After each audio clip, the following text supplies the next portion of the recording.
Pemirsa, usulan penggunaan hak angket pertama kali digulirkan oleh Capres Ganjar Pranowo. Namun dalam rapat paripurna Selasa lalu, PDIP dinilai loyo dalam menggulirkan hak angket. Jika acuannya pada sikap PDIP, apakah melemahnya tensi PDIP mendorong angket sebagaimana diekspresikan oleh Arya Bima menjadi lonceng kematian awal perjuangan membongkar kecurangan pemilu yang terstruktur sistematis dan masif? Kita akan membahasnya bersama analis politik Adi Prayitno. Selamat sore, Mas Adi. Selamat sore, Mbak. Mas Adi, sebetulnya ada apa dengan PDIP yang awalnya menginisiasi hak angket itu bergulir, namun pada rapat paripurna justru mendadak loyo? Ya, saya kira memang secara prinsip sepertinya belum ada kesepakatan yang final di internal PDIP soal hak angket ini. Apalagi kan awalnya hak angket ini hanya disampaikan oleh Pak Ganjar Pranowo yang saya kira memang tidak terlampau mewakili partai dan struktur secara umum. Karena apapun judulnya, Ganjar ini adalah hanya calon presiden yang diusung oleh PDIP. Tapi soal keputusan hak angket ini tentu menjadi domain partai politik. Yang kemudian perpanjangan politiknya adalah fraksi-fraksi yang ada di parlemen.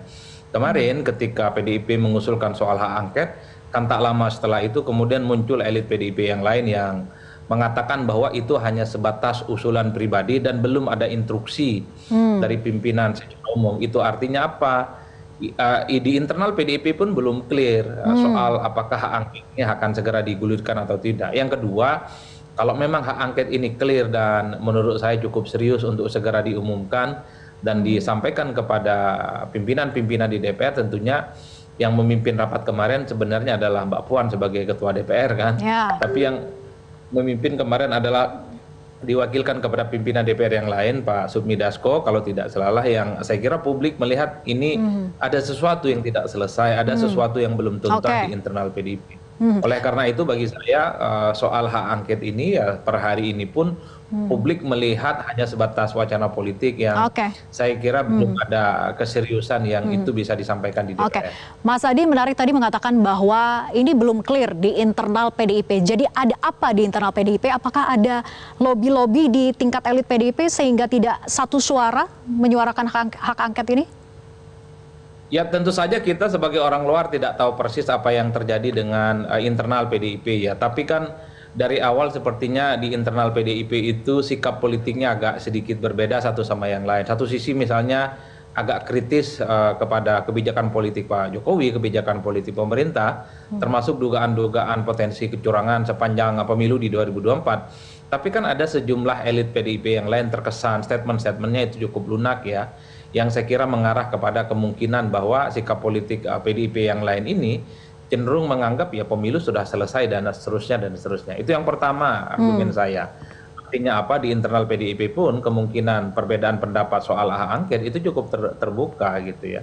Nah yang kedua, sepertinya juga menghitung kalkulasi untung dan ruginya. Jangan sampai misalnya hak angket ini digulirkan, tapi misalnya tidak mendapatkan suara mayoritas di parlemen, dukungan politiknya, dan yang paling penting tidak bisa mengungkap agenda-agenda politik yang terkait dengan dugaan-dugaan kecurangan di sepanjang pemilu. Ini yang sepertinya dihitung betul. Jangan sampai hak angket ini selain tidak didukung, kemudian agenda politiknya juga tidak tuntas, mengungkap dugaan kecurangan. Inilah yang sepertinya dikhawatirkan, takut kalah untuk yang kedua kalinya. Pilpresnya sudah kalah, ataupun angketnya nanti juga jangan-jangan sampai kalah. Inilah yang sepertinya sedang dihitung betul, karena pada saat yang bersamaan teman koalisinya P3 pun juga soal hak angket ini kan terbelah. Ada yang mengatakan akan lurus dan siap terus mengusulkan angket di DPR, tapi kan nggak lama setelah itu ada elit P3 yang lain membantah bahwa hak angket itu kontraproduktif, itu justru menimbulkan kegaduhan ya di tengah situasi politik yang jelang pengumuman soal siapa yang akan memenangkan pertarungan di pemilu ini. Jadi bagi saya kalau melihat prakondisi ya partai-partai politik kubu 1 dan kubu 3 sebenarnya iman politiknya sama. Mereka menganggap pemilu ini penuh dengan kecurangan yang terstruktur, sistematif dan masif. Mereka sering mengatakan bahwa hak angket adalah instrumen politik untuk mengungkap itu semua, tapi pada saat yang bersamaan ketika ditanya kapan kira-kira akan mengusulkan hak angket itu ke DPR, semuanya masih menghitung ulang, mereka masih melakukan koordinasi di internal dan seterusnya. Bagi saya satu-satunya keseriusan hak angket itu adalah segera usulkan di DPR. Kan nggak sulit sebenarnya hak angket. Nggak sulit, tapi kalau memang 25 hitung-hitungannya anggota dewan. ada ancaman politiknya, itukah yang membuat PDIP goyah sebetulnya, Mas Adi? Nah itu yang kita nggak tahu, Mbak, ya. Apakah ada intimidasi, apakah ada ancaman dan seterusnya dan seterusnya. Tapi yang jelas kalau hak angket ini tidak mendapatkan dukungan mayoritas, tentu ya ini akan layu sebelum berkembang, karena apapun judulnya hak angket ini kan butuh dukungan dari fraksi-fraksi yang lain, minimal 2 fraksi dan minimal 25 anggota dewan mengusulkan itu kepada pimpinan dan kemudian akan disampaikan di rapat paripurna. Kalau itu mendapatkan dukungan mayoritas, maka hak angket ini akan disahkan dan digulirkan.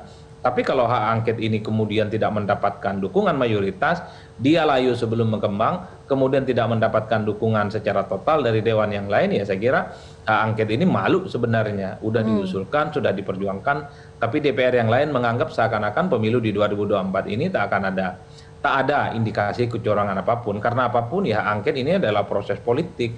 Hak angket ini butuh kesepakatan-kesepakatan yang harus disepakati oleh pimpinan-pimpinan fraksi yang mewakili partai. Per hari ini saya belum menemukan secara serius pimpinan-pimpinan fraksi di DPR ini bicara tentang teknis kapan ini akan dirumuskan dan segera akan disampaikan kepada pimpinan DPR sebagai bentuk sah bahwa mereka ini serius untuk mengusulkan hak angket, bukan lagi wacana. Oleh karena itu, kalau hak angket ini terus hanya diwacanakan, tidak disampaikan secara serius di DPR, ya orang menganggap ini hanya sebatas diskursus yang saya kira tidak akan ada akhirnya. Satu-satunya cara untuk membuktikan hak angket itu serius dalam waktu dekat ini, ya anggap saja maksimal itu setelah tanggal 20 Maret, setelah pengumuman siapa yang menang presiden dan siapa yang menang pileg, angket ini sudah disampaikan di DPR. Oke, fraksi-fraksi di DPR ini kan masih menghargai PDIP sebagai inisiator begitu ya, menunggu gerak dari PDIP untuk mengawali dan menggulirkan hak angket. Tapi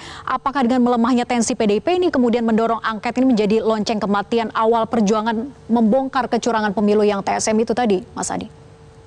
Kalau mau jujur sebenarnya hak angket ini kan tidak harus nunggu PDIP. Kalau partai-partai politik yang lain kubu nomor 1 misalnya, ataupun kubu nomor 3 yang lain seperti P3 tertarik untuk melakukan hak angket, ya saya kira mestinya sudah selesai urusan ini. Kan PDIP hanya satu variabel. Partai-partai pendukung kubu Amin misalnya ada PKB di situ, ada Nasdem di situ, ada PKS dan bahkan P3 kan dari dulu mengatakan ada indikasi kecurangan. Tanpa PDIP sekalipun mereka bisa jalan soal angket ini.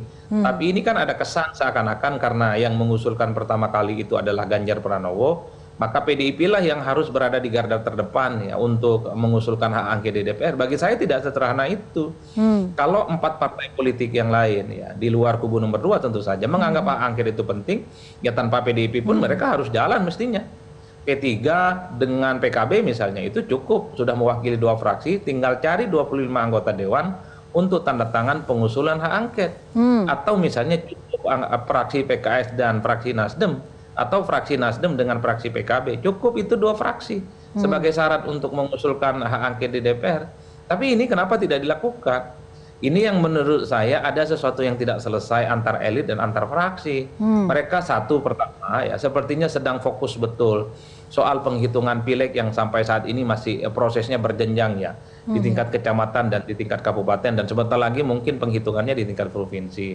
Oleh karena itu mengamankan suara masing-masing di daerah pemilihan inilah yang saya kira membuat kenapa fokus partai-partai ini sebenarnya terbelah. Satu sisi ada keinginan supaya angket ini segera dilakukan di DPR, tentu dengan kalkulasi politiknya yang panjang, dan pada saat yang bersamaan mereka ini harus fokus memenangkan suara pileg mereka, termasuk pilpres, supaya suara mereka di pileg ini tidak hilang, karena ini kan pemilu yang menurut saya cukup brutal betul ya, di mana migrasi dan perpindahan suara itu justru terjadi setelah pencoblosan. Ini yang sepertinya membuat kenapa partai seperti P3 ketika ditanya, mereka pasti bilang masih fokus ke pileg, karena mereka ini tidak khawatir tidak lolos ke parlemen. Oleh karena itu bagi saya kalau mau serius fraksi-fraksi yang lain tanpa PDIP pun ya angket ini mestinya sudah digulirkan, kecuali angket ini hanya sebatas bergen politik ya, untuk mendapatkan jatah kekuasaan yang lain.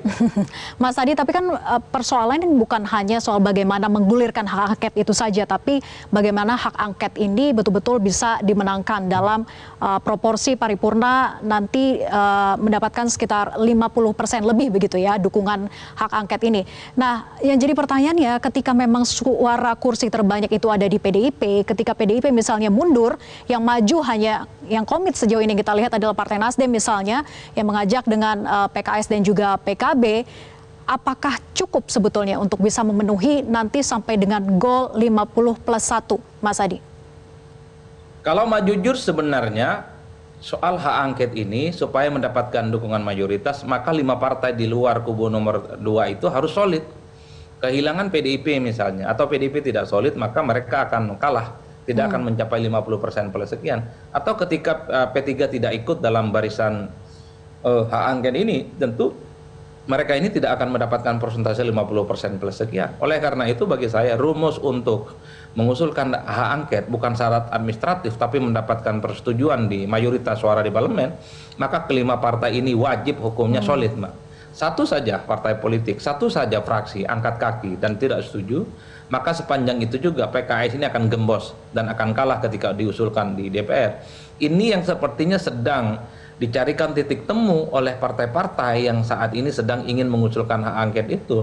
Padahal kalau kita melihat iman politiknya, Nasdem mengatakan juga setuju betul dengan angket, PKB iya, PKS apalagi. P3 ataupun PDIP secara umum menganggap ada indikasi-indikasi kecurangan sepanjang pemilu ini yang hanya bisa diungkap melalui proses hak angket di Dewan. Nah, pertanyaannya adalah ketika iman politik 5 partai ini setuju dan sepakat, kapan segera ini untuk dikonkretkan sebagai sebuah usulan di DPR? Ini yang sepertinya belum ada titik temu. Ada partai politik yang fokus untuk lolos di Pileg seperti P3, ada partai seperti PDIP yang sepertinya pandangan-pandangan elitnya belum bulat 100% untuk mengusulkan hak angket ini di parlemen dan seterusnya dan seterusnya. Belum ada pembicaraan di level pimpinan-pimpinan fraksi, karena apapun judulnya, kalau hak angket ini mau selesai, pimpinannya bertemu, sepakat dan setuju, saya kira semuanya akan selesai.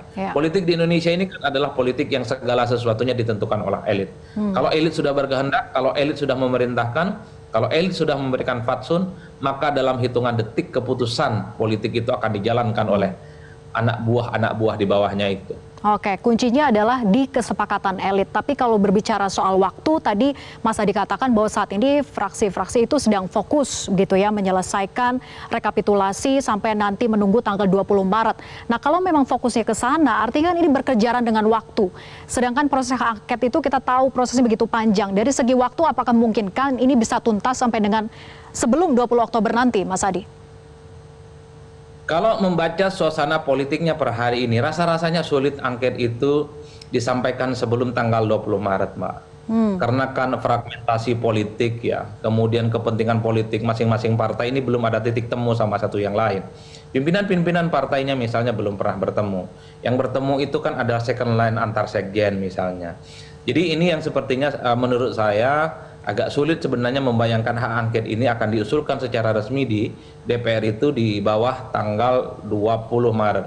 Tapi sekali lagi, kalau setelah tanggal 20 Maret, di mana KPU sudah mengumumkan soal siapa yang menang Pilpres dan Pileg, tapi hak angket ini tidak juga kunjung dikumandangkan, tidak kunjung diusulkan di DPR, maka sangat layaklah bahwa hak angket ini hanya sebatas omon-omon, hak angket ini hanya sebatas narasi, hanya sebatas diskursus dan wacana politik yang sebenarnya nggak ada substansi dan nggak ada isinya. Betul bahwa hak angket itu adalah hak yang dimiliki oleh setiap anggota dewan, tapi ingat kalau usulan ini tidak mendapatkan suara mayoritas, tidak mendapatkan suara total dari parlemen dan tidak mendapatkan sesuatu yang konkret, maka sepanjang itu juga hak angket ini hanya sebatas bicara di ruang publik yang seakan-akan pemilu itu memang ada kecurangan, ya ada ketidakadilan, tapi mereka tidak mau melakukan investigasi secara politik di hadapan parlemen.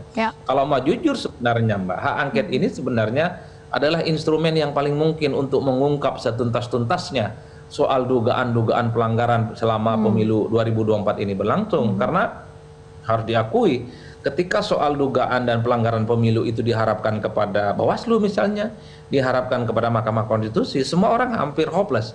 mereka ini nggak punya harapan karena rasa-rasanya agak mentah dan rasa-rasanya memang pembuktian soal kecurangan itu tidak akan mendapatkan keadilan di situ. Tapi kalau hak angket ini terjadi, pihak-pihak yang terkait, kebijakan-kebijakan politik pemerintah yang selama ini misalnya sebagai upaya untuk memenangkan salah satu calon tertentu, itu bisa dilakukan. Inilah pentingnya angket, instrumen politik yang juga memiliki kekuatan hukum, yang saya kira bisa menjadi guidance di mana letak dan titik lemah soal penyelenggaraan pemilu di 2024 ini.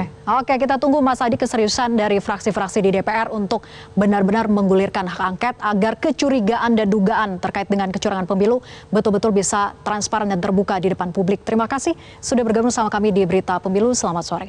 Jelajahi cara baru mendapatkan informasi. Download Metro TV Extend sekarang.